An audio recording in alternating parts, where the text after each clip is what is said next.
open on my screen.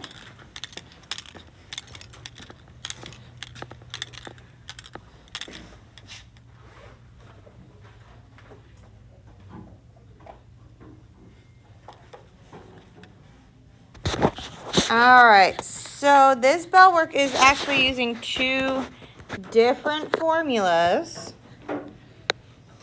We are going to use our traditional compound interest, the principal 1 plus or minus,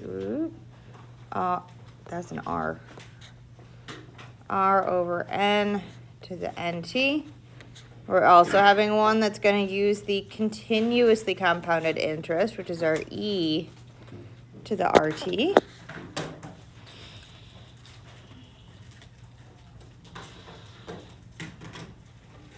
we go. All right, my calculator should be up. Awesome.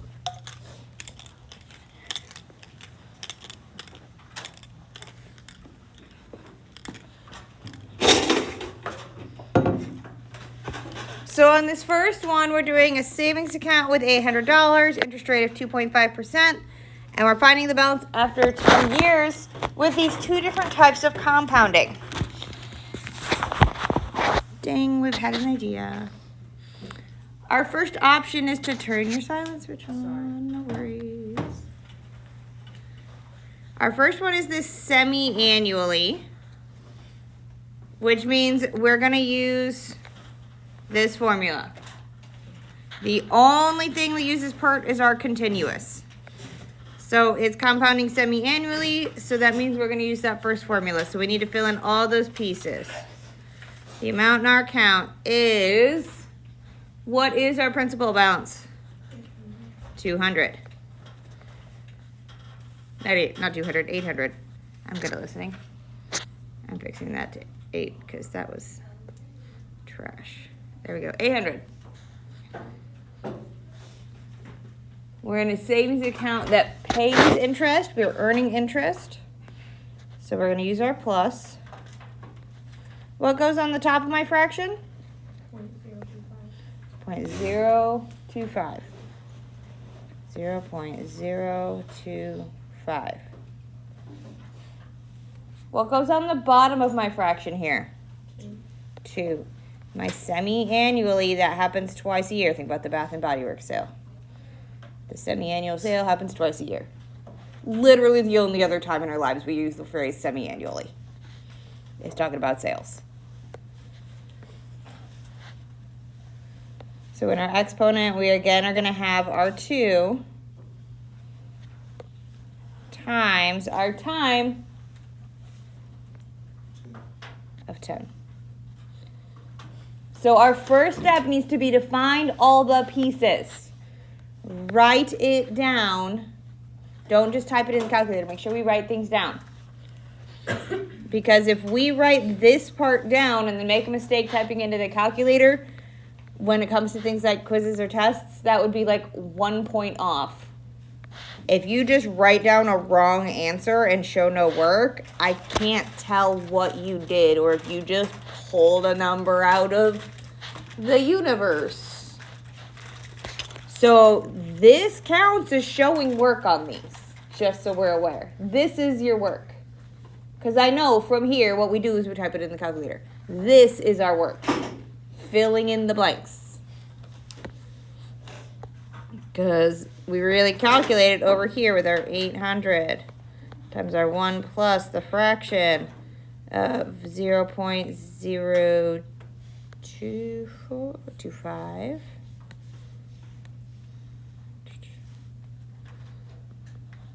over 2.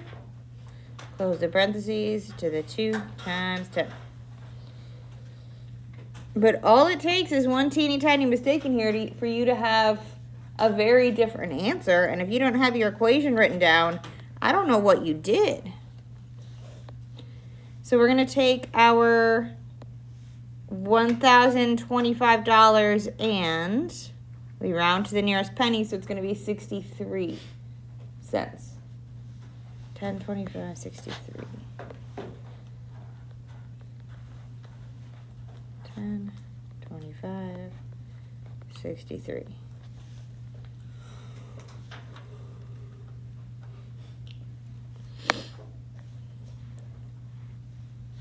It's very, very similar on our continuously compounded interest, except that uses this equation. A lot of the chunks are the same.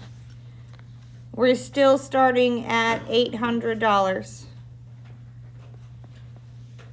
We're going to use E, the number.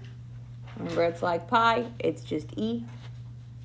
Now I have an urge to make it B. It's just Ken, but it's just E. It's just E. I know, that's terrible. Our rate goes at the top. That's the one we put on the top of our fraction. Our 0.025. And it's times our T of 10. And so we're going to type this one in the calculator. We're going to have our 800. To get the E, you hit the green button on the top left and the LN button. It's going to automatically kick you up into the exponent.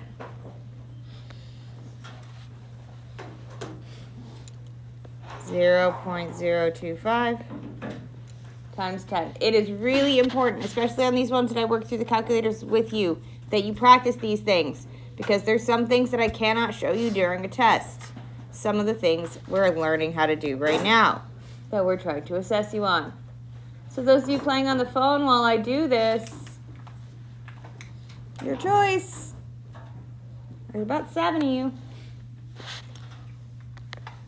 10, 27, 22.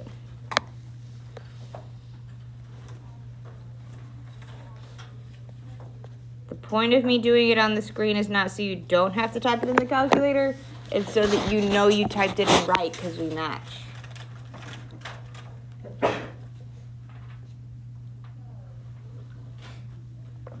Okay.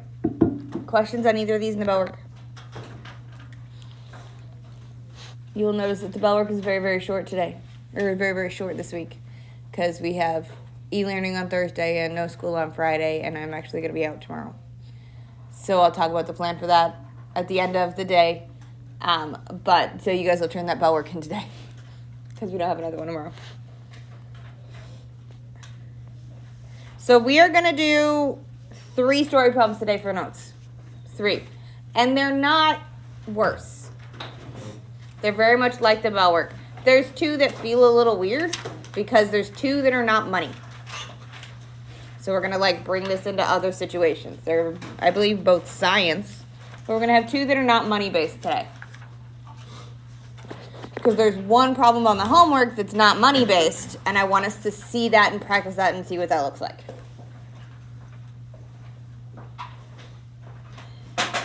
So the first one is money. Very, very familiar.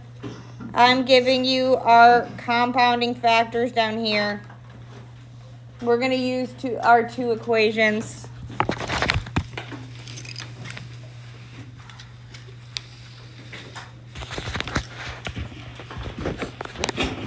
Remake my poster, but I'm not going to right now.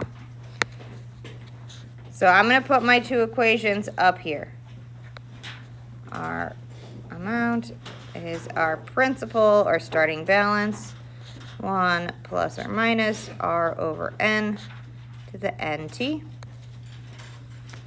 And we're going to use part. As soon as you see the word compounded, you know to grab these 2 equations. These are our compound interest. This is for compounding continuously. This is for any other compounding.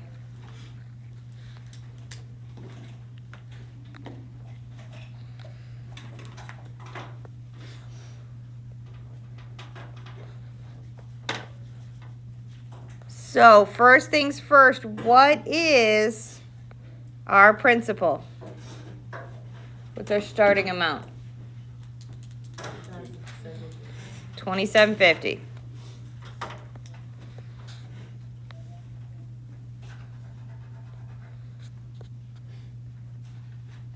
Are we going to be using plus or minus? Plus. How do we know? It pays. It pays interest. It's giving us money. We love that. So we put a plus.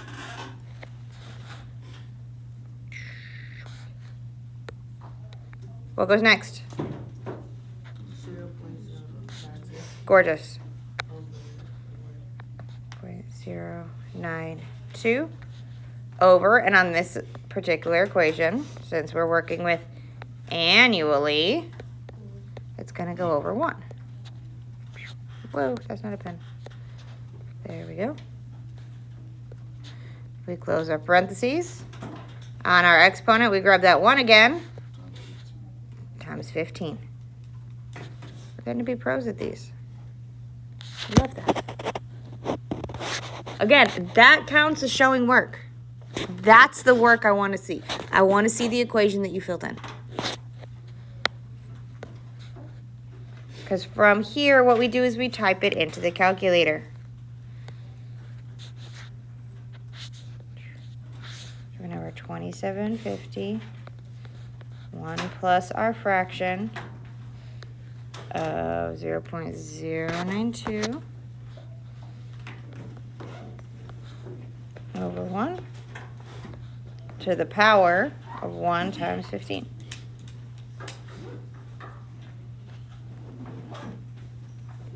And we get $10,296.09.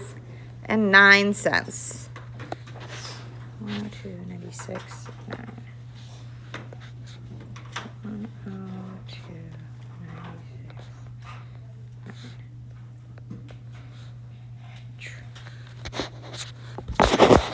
So if we can find some account that, earns 9% interest, put your money in that right away.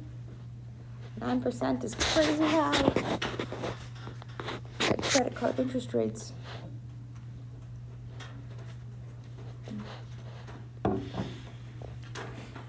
The difference between doing annual interest and doing monthly interest only changes one value.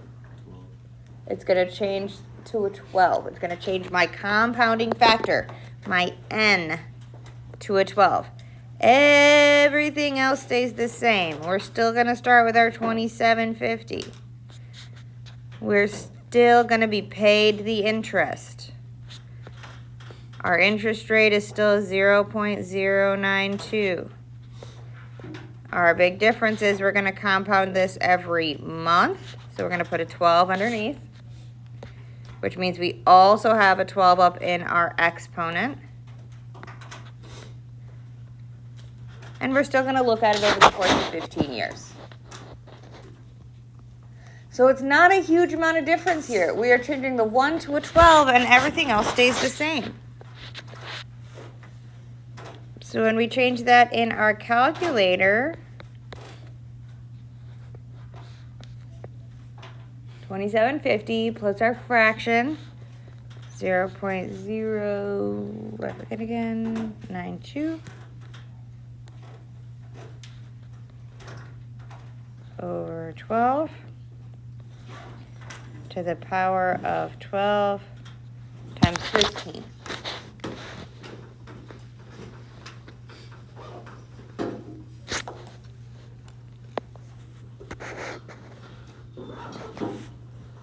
And we get almost 600 additional bucks just from a different setting on the bank account. Because we have 10,873. And 60 cents. As you watch where we're rounding. We're going to round to the nearest penny, so that's going to round that up to 60 cents. Thanks, dear. 108.7360. 108.7360. Thank you, sir. Yes, dear. Yes, we heard your pass. And then our last piece on this one is to do our continuously compounded interest. Again, I need you to fill in these equations. The way we show work is you write them down. You write them out.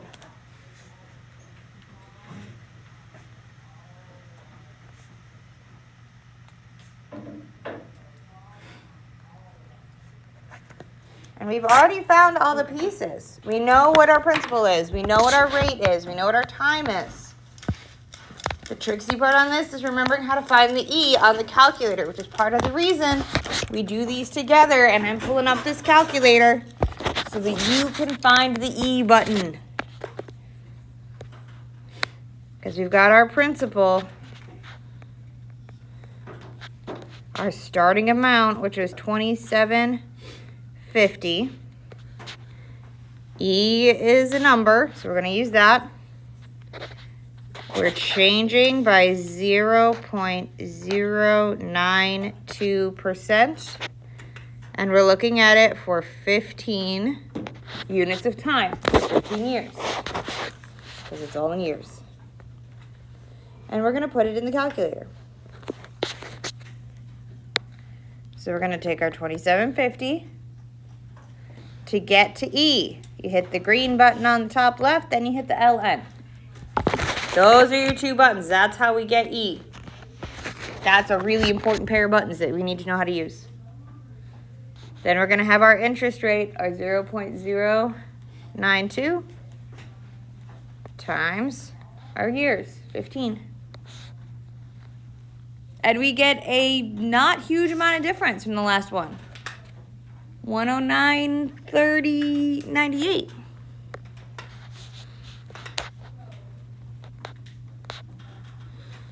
Which I know is a really weird way to read that out loud, but it's the way that it works in my head to remember it, to write it on the next screen. 10,930.98. So we've been dealing with financials for most of this without compound interest. It doesn't only happen in financial aspects. There are other ways that this is going to show up, and oftentimes it's going to be science-based questions. And that's what we're going to do next. We're going to do two non-money problems.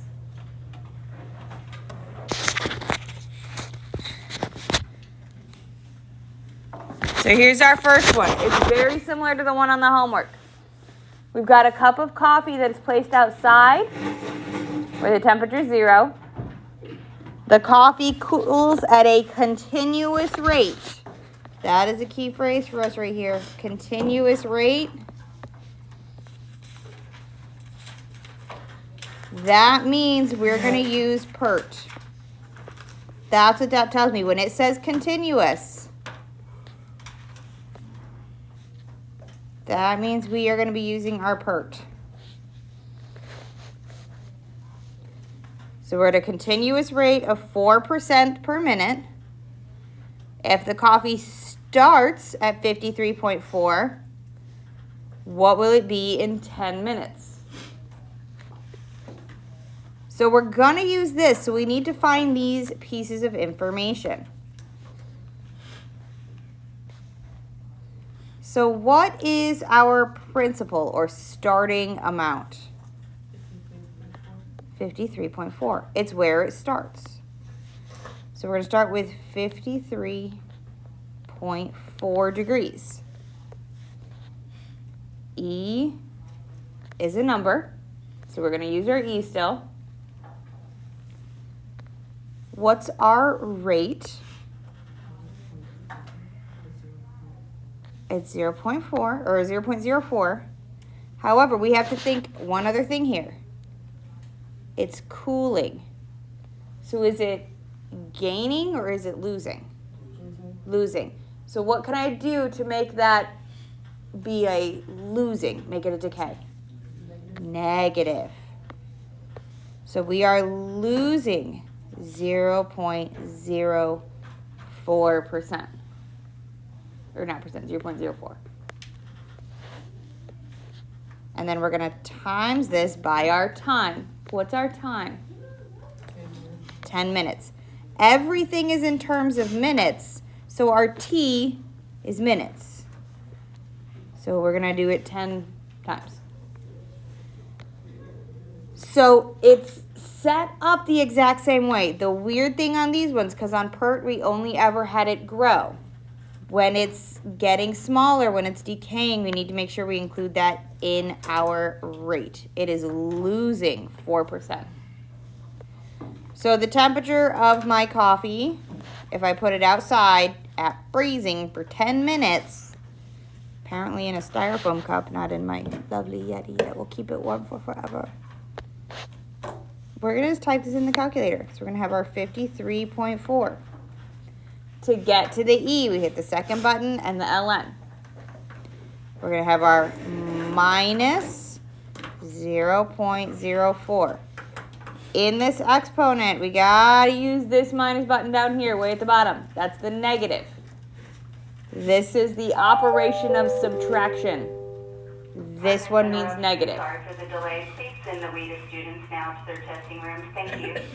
Don't believe I saw anything. I didn't believe I saw anybody on our list, but I'll go double check.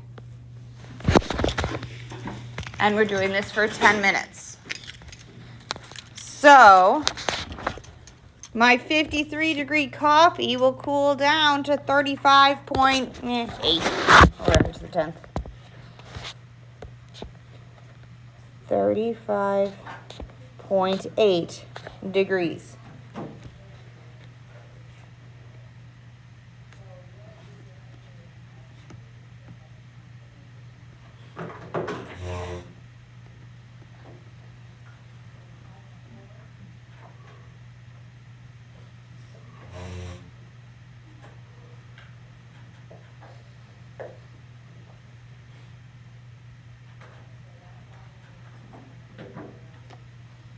Nope, we're good. That's a degrees. It looks kind of like a 6. I was just writing fast. Okay, so it works the same way. It just feels a little awkward because we've only ever done financials. Questions on this one? So whenever we see that continuous, we know we're going to be using our PERT. We have one more. This is the last one for today. So we've got atmospheric pressure. So now we're talking about climbing mountains. Woohoo!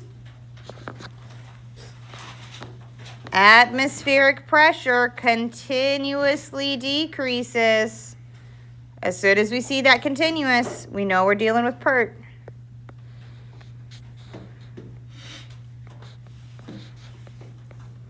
P-E to the RT. So we need to find all those pieces.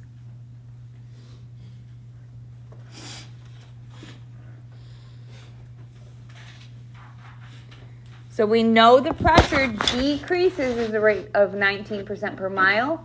Pressure at sea level is 30. That's called inches of mercury, but it's just a unit. At sea level is 30. We want to know what the pressure is 10 miles above sea level. So, what is, ooh, that's not the highlighter. What is my starting amount? 30. E is a number. We're going to leave her there. What is our rate? 19, and it's decreasing, so it's negative. So we're going to have negative 0.19 times 10. It's not actually a unit of time. We're wanting to know it about 10 things. So sometimes it's going to be weird like that. It's not actually asking us to measure in time, but it's asking us to do it 10 times, 10 miles. So sometimes it's a weird unit.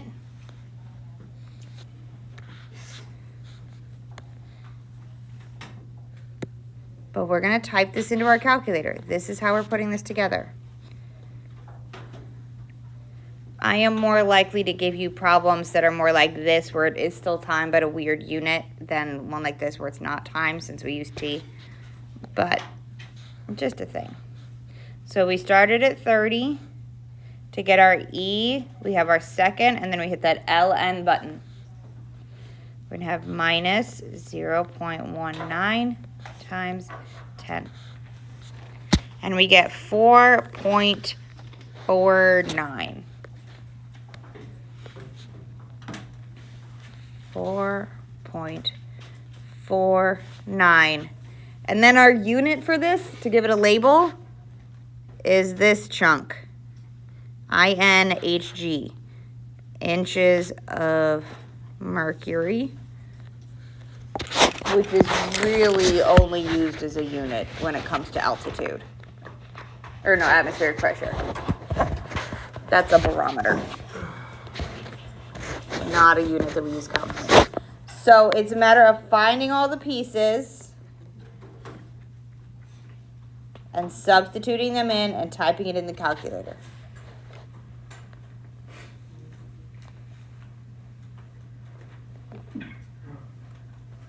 Okay, so there is a question on the homework that is very much like this one. Very much like this one. It's still using time, it's just using a smaller unit of time. So you'll find our principal or our starting amount, our rate as a decimal. Make sure we pay attention to whether it's increasing or decreasing. And we'll use our time. It might not always be years, so just be careful. Okay? So, you can work on 7.3. We've now done a homework, like the top one on the back side was a coffee cup kind of problem. That's the one from yesterday. Tomorrow you have a review on Canvas. Like I said at the beginning, I'm going to be out tomorrow. So if you have questions, email me. I'm going to be at a training, so I'll have my computer with me the whole time. Feel free to send me an email, text, whatever. My text line is on the pink papers that are around the room. And then on Thursday, which is the e-learning day, you guys have a skills check, which is going to go in as a quiz. So you need to do that on Thursday. It's also really important that you log into Canvas on Thursday. That is how we're taking attendance. You have to log in on Canvas on Thursday. On Thursday, you need to log into Canvas. Because if people don't log in and don't do stuff, we won't get to do e-learning days and they'll add more days to the calendars. Log into Canvas on Thursday so that they take your attendance and they show that it's working. Logging into Canvas on Thursday so they let us keep doing e-learning days on these days. Okay, my little soapbox moment done.